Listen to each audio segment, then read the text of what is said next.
I just wanted to talk a little bit about the colon.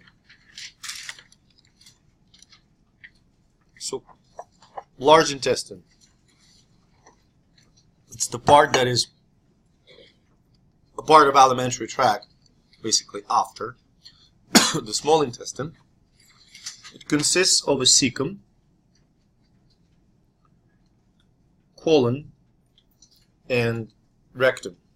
Okay, it's called large because it's wider than small intestine, but it is much shorter, which makes perfect sense. The majority of your absorptive activities happen in the small intestine. The large intestine partially absorbs water and electrolytes. Most importantly, it forms feces. Forms feces and engages in defecation activity.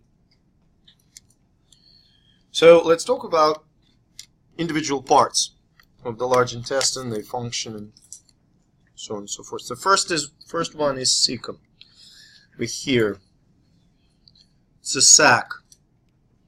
Okay, it's rather a small sac. Okay.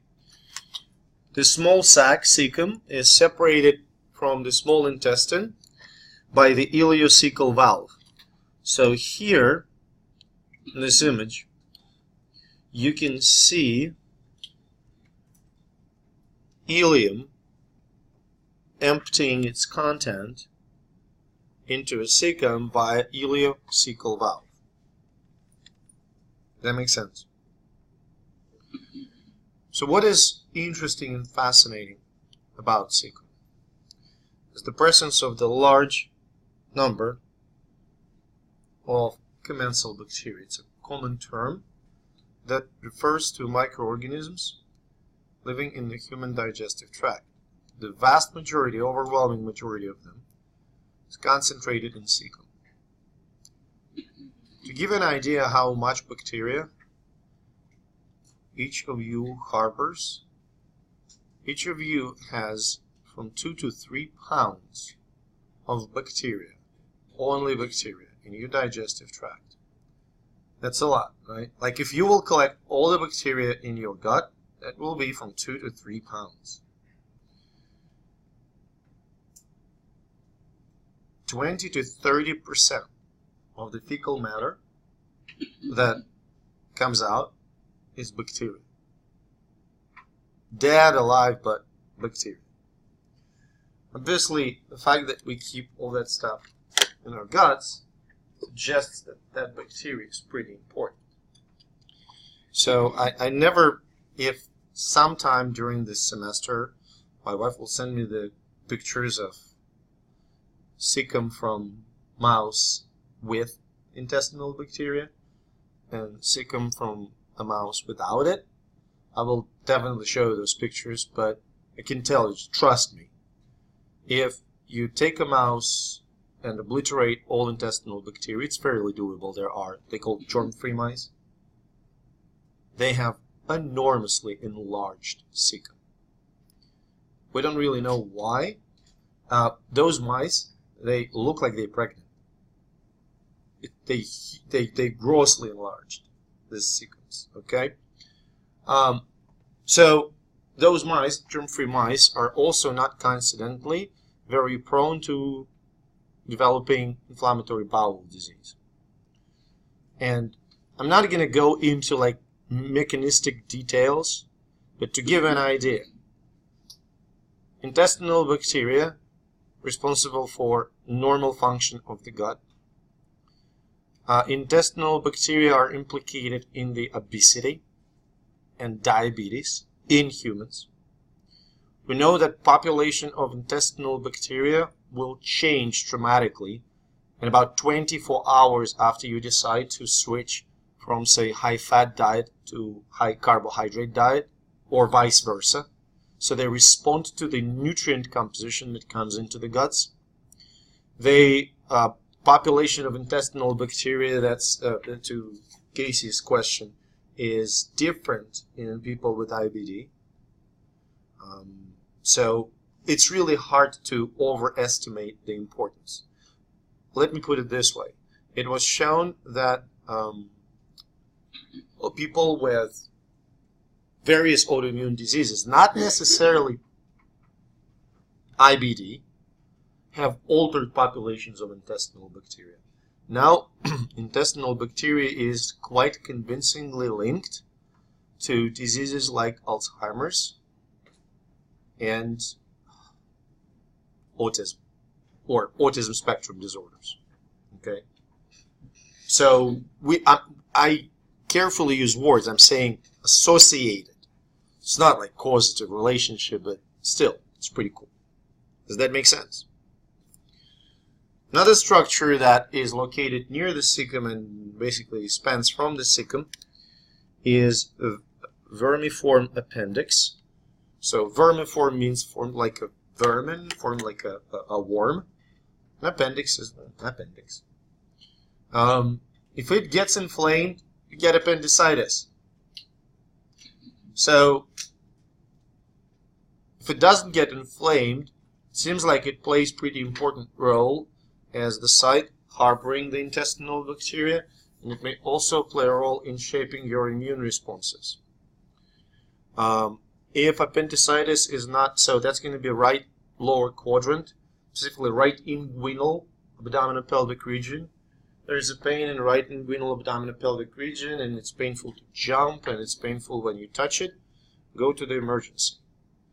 It's going to take them like a day to clear you out. Okay, now this surgery is pretty fast. Okay, that makes sense.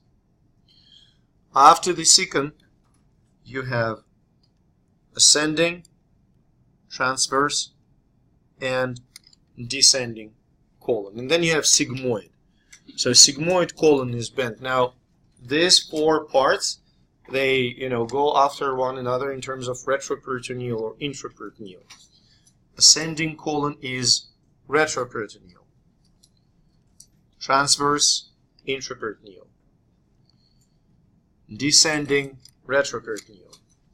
Sigmoid, intraperitoneal.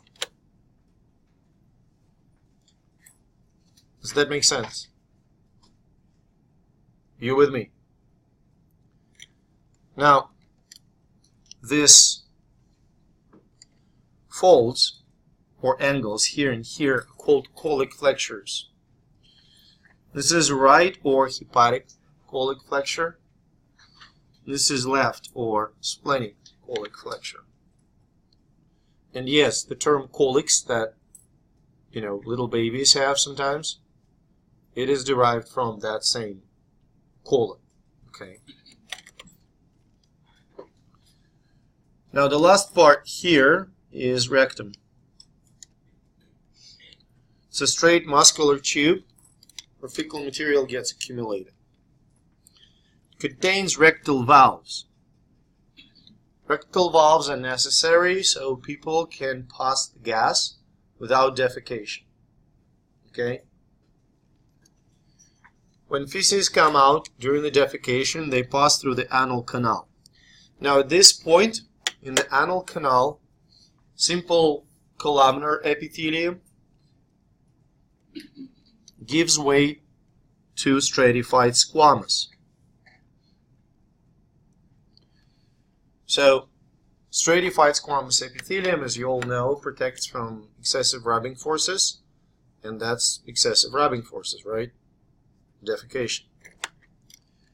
Now, anal sinuses and anal, so this is anal column, and between two anal columns is anal sinus. Anal columns and anal sinuses produce mucus that lubricates anal canal and makes defecation easier. So far, you with me? It's pretty straightforward. Okay. Defecation is controlled by two sphincters, the internal and external anal sphincters. Internal anal sphincter is involuntarily controlled, while external anal sphincter is controlled voluntarily. So basically, your control of external anal sphincter allows you to control the time of defecation. Does that make sense so far? Structures that support. That's anatomy question. So structures that support colon. So this layer of fat that you see covering the colon and small intestine in the front is called greater omentum. So greater omentum here in this image is lifted up. People with obesity have a huge fat accumulation in the greater omentum, which looks like a whole apron covering the intestines. Okay, so people with, like beer belly, that's the accumulation of fat in the greater omentum. Does that make sense? So structures of the digestive structures in the abdomen maintained by several omenta and several mesocolons. So we've got lesser and greater omentum. Lesser omentum basically supports the stomach, the liver. Then you have mesentery over here.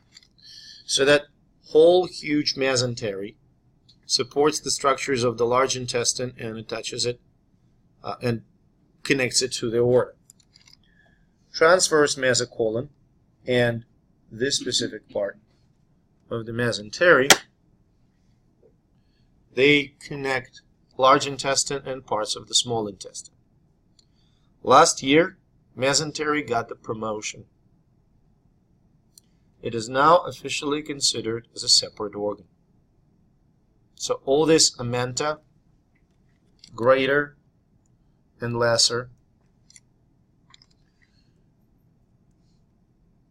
mesentery, transverse mesocolon, they are parts of the large organ that we call mesentery.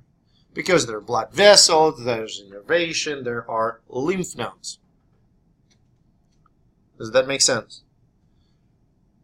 Questions are going to be anatomical. No physiology here, really. Just identification based on the pictures. Am I clear? Now, common features of the colonic structures. So first of all, simple columnar epithelium. You have two main types of cells, absorptive and goblet cell. Absorptive cell, well, absorbs mainly water and electrolytes. At this point, all nutrients are already absorbed. We're clear. Goblet cells produce mucus. At this point also, you can see that in the lamina propria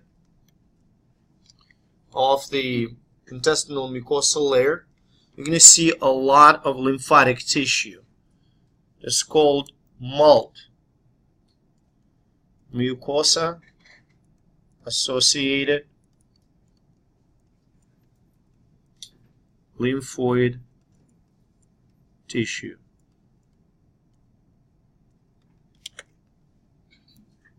Are we clear?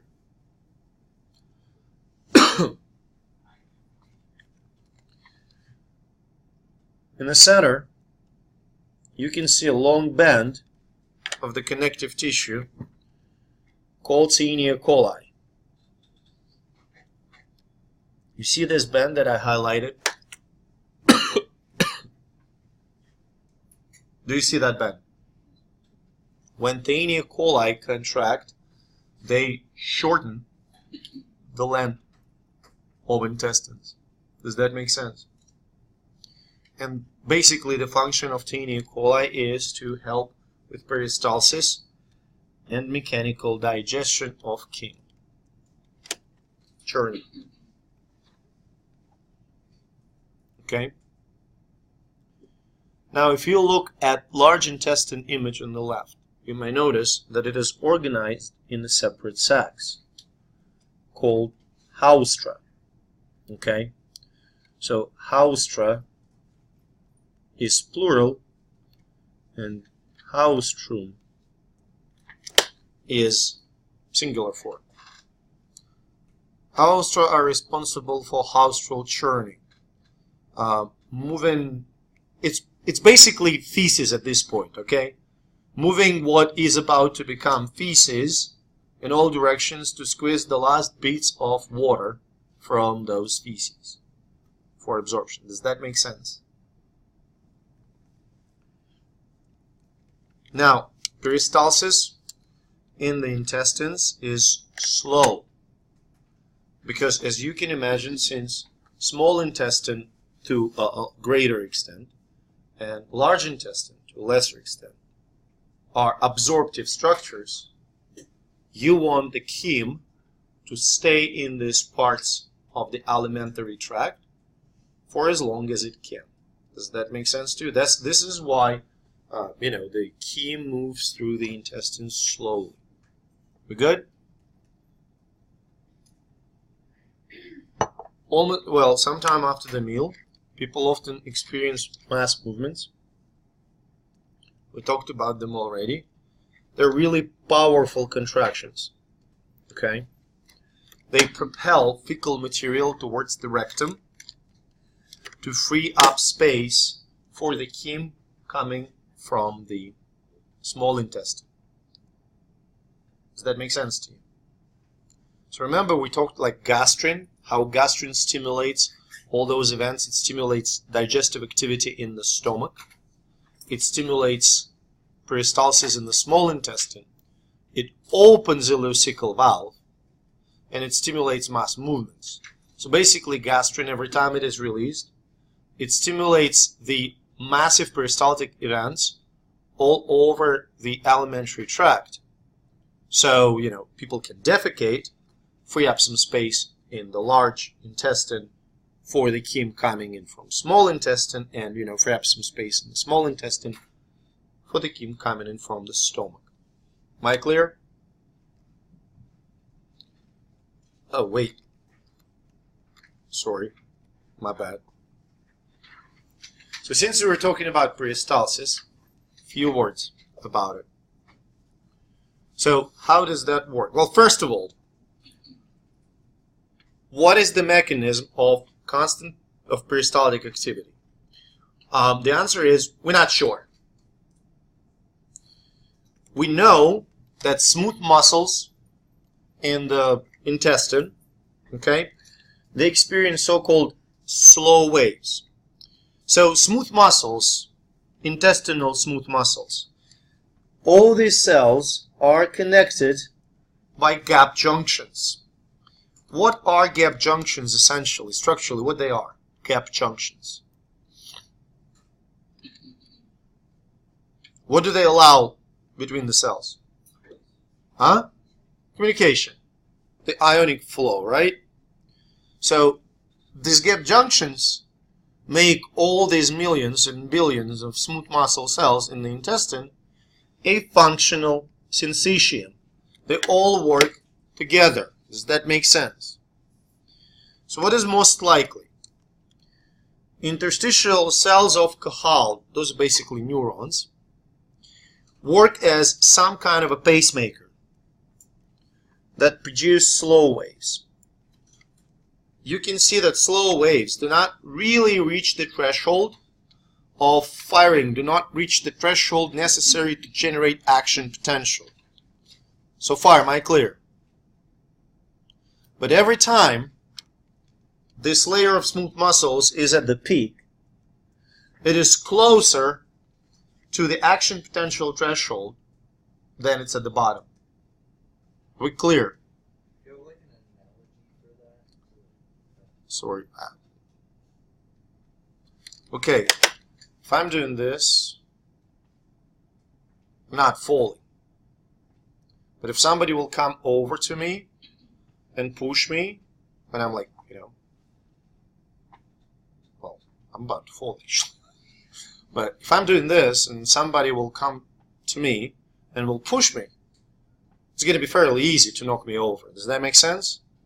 So the smooth muscle cells, think of them as they're like, they go in like back and forth, and it's much easier when they're at the top of that back and forth thing, when they at the top of the slow wave, to push them to cross the threshold for activation, so they will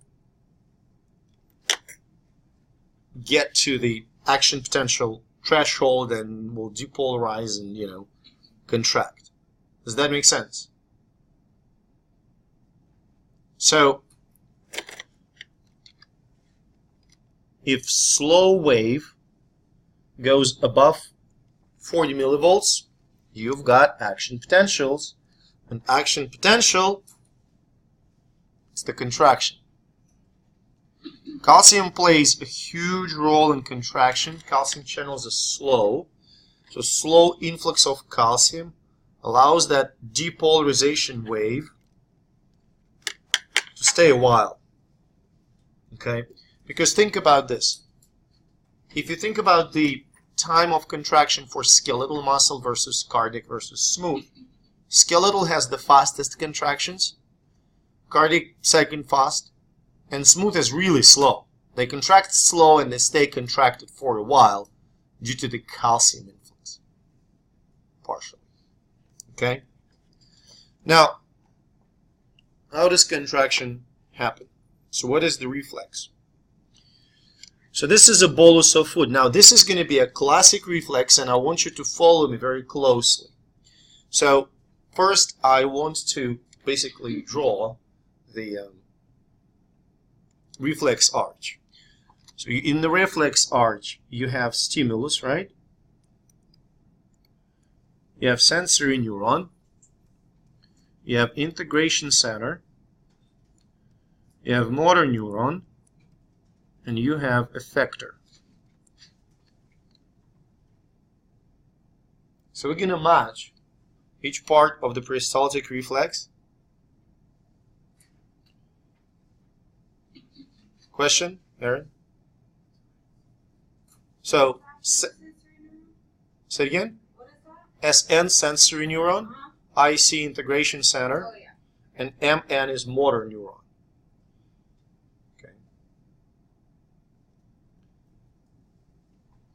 So now this, over here, is the bolus of food. See that? The bolus of food? The white, the yellow stuff? Okay. So bolus will distend intestines, and since food is made of chemicals, it will stimulate chemoreceptors. Are you with me so far? So here you have this purple, can you see the purple sensory receptors, sensory neurons? That makes sense? No pun intended. Okay. Now sensory neurons will send the signal to the integration center, interneurons, the blue ones. Okay. Now you have two sets of interneurons. One set extends back behind the bolus of food. Okay? Another set extends all the way to the front. Alright? So the set of the interneurons that extend here will stimulate motor neurons. So we identify the stimulus, right? Distension, mucosal stimulus. We identify the sensory neurons. There they are. Interneurons. And now motor neurons. Now motor neurons behind the bolus will get excited. They will excite smooth muscles. Smooth muscles will contract. Does that make sense? This is one reflex arch. So again, you've got stimulus, you've got sensory neuron. You with me? I missed the right one. You've got sensory neuron. You've got interneuron or integration center, and you've got motor neuron. Does that make sense? That's the whole reflex arch. Now this reflex arch leads to the contraction of the smooth muscle behind the bolus of food. Okay? At the same time, another reflex arch extends here: sensory neuron, interneuron, and motor neuron. But in this case, motor neurons are hyperpolarized. They are inhibited. What happens to the smooth muscle? It relaxes, and the bolus of food is squeezed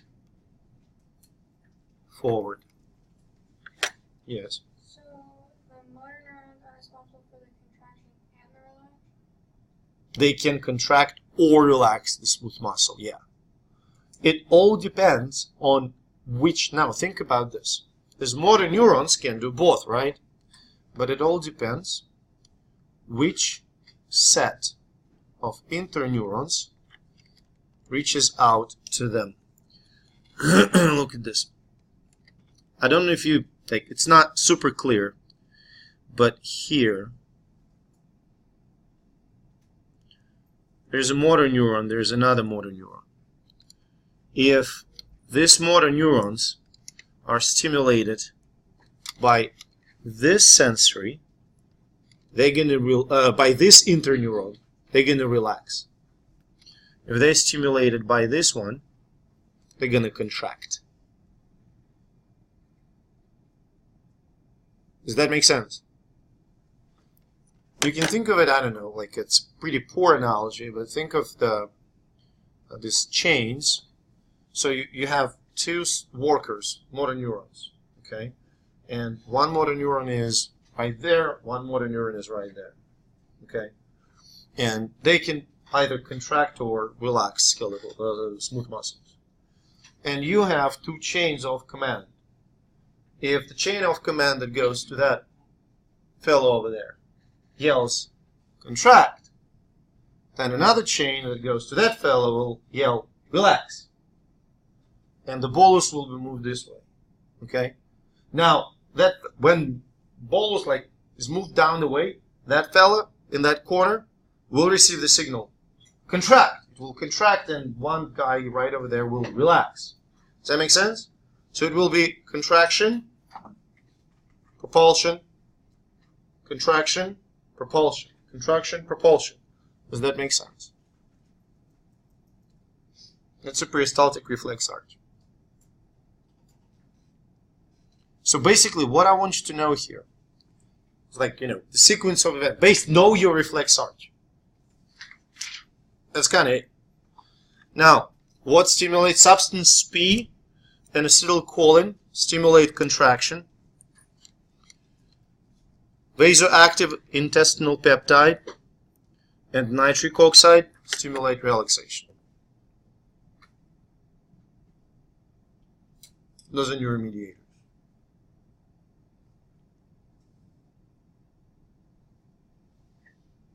Good? What is VIP? Vasoactive intestinal peptide.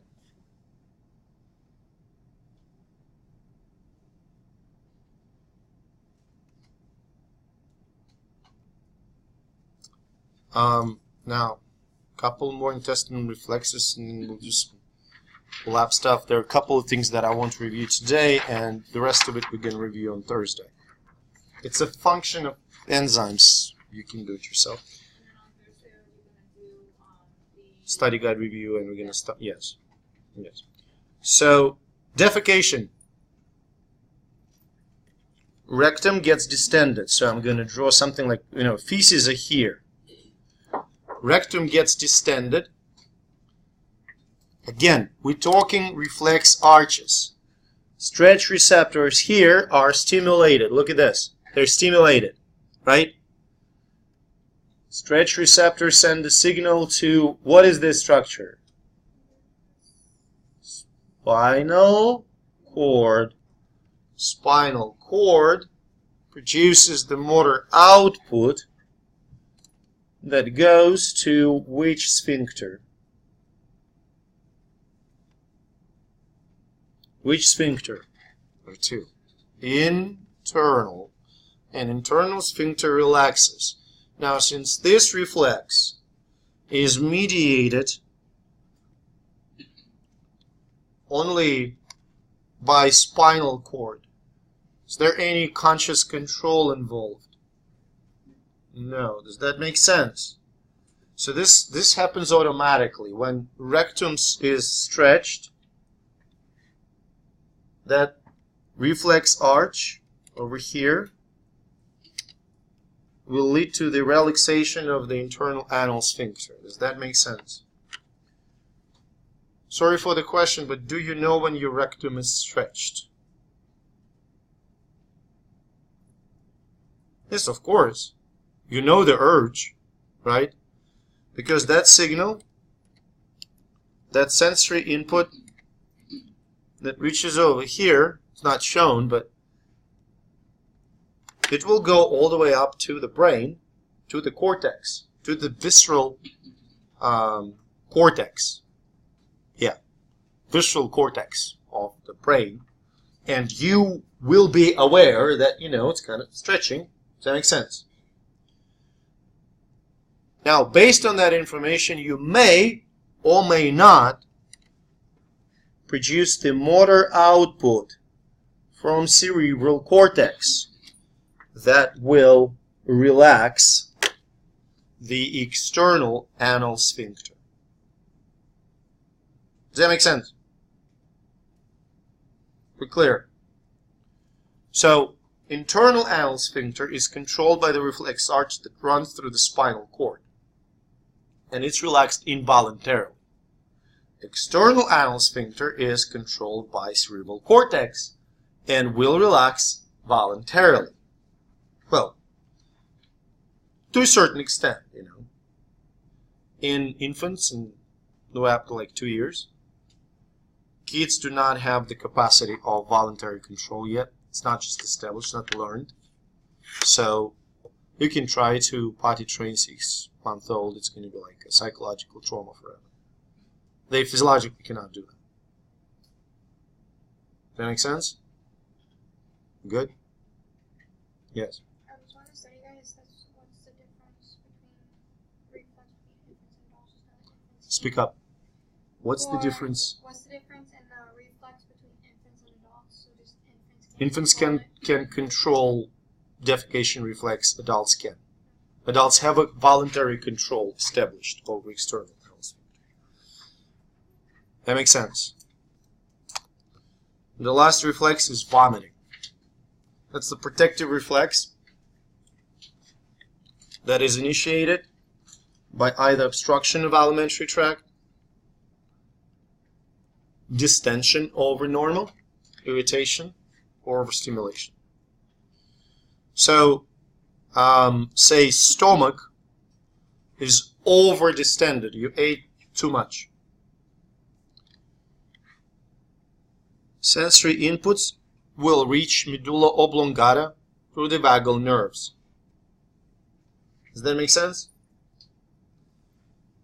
Certain chemicals, like morphine or morphine, will be released in the vomiting center of the medulla.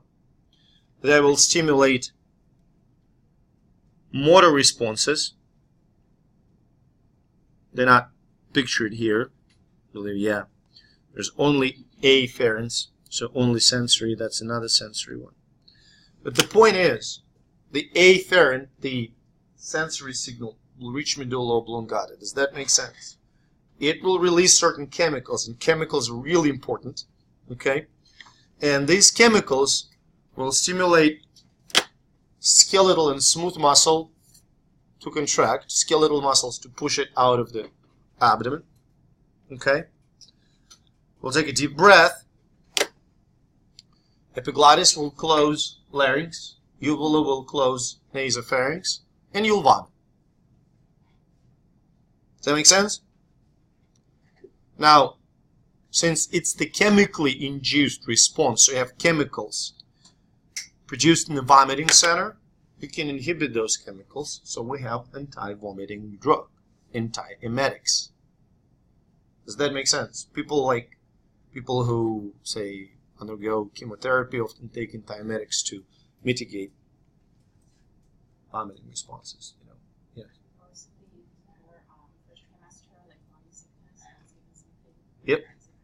Yep. Antiemetics to stop from vomiting. Does that make sense? Now, vomitus can be of different content. If obstruction is high, say, over distension, food accumulates in the stomach. This leads to the acid vomiting. You vomit the content of the that's usually what happens. Like if you overdo alcohol, that's irritation of the stomach, you start vomit it out. Okay? Does that make sense? Now, if there is an obstruction below duodenum, here, the vomitus will be basic because you will vomit out not only gastric content, but also duodenal content. And duodenal content is basic, it will neutralize the acid. Does that make sense? If obstruction is in the small intestine, past duodenum, somewhere in jejunum, it's going to call extreme of violent vomiting. Now, low obstruction rarely leads to vomiting, but surprisingly causes the constipation. Okay? That makes sense? Now, motion sickness is usually, so what happens, your visual cues and vestibular cues don't match. So that leads to the stimulation of that chemoreceptor zone, and you vomit. Only when they don't match. Actually, mechanism of motion sickness is not completely elucidated yet. Are we clear? Those are two reflexes, and I'm going to ask you a bit on these.